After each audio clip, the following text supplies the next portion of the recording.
West Indies విధ్వంసకర batter Nicholas Pooran అంతర్జాతీయ క్రికెట్కు వీడ్కోలు పలికాడు.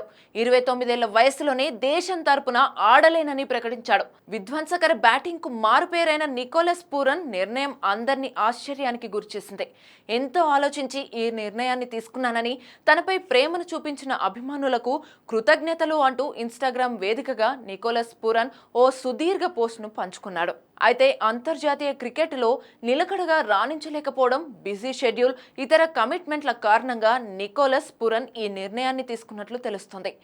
ఇటీవల చాలా మంది ఆటగాళ్లు జాతీయ జట్టు తరపున ఆడటం కంటే ఫ్రాంచైజీ క్రికెట్ వైపు ఎక్కువ మొగ్గు చూపుతున్నారు. పూరన్ కూడా ఇదే బాటలో నడిచినట్లు అర్థమవుతోంది. ఇతర వ్యక్తిగత కారణాలు కూడా అతని రిటైర్మెంట్ నిర్ణయంపై ప్రభావం చూపి ఉండవచ్చనే అభిప్రాయం కూడా కలుగుతోంది.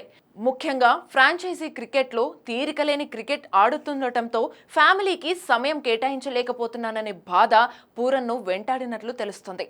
మరింత ఫిట్గా ఉండటంతో పాటు సుదీర్ఘకాలం ఫ్రాంచైజీ క్రికెట్ ఆడాలనే లక్ష్యంతో పూరన్ ఈ నిర్ణయాన్ని తీసుకున్నట్లు అర్థమవుతోంది.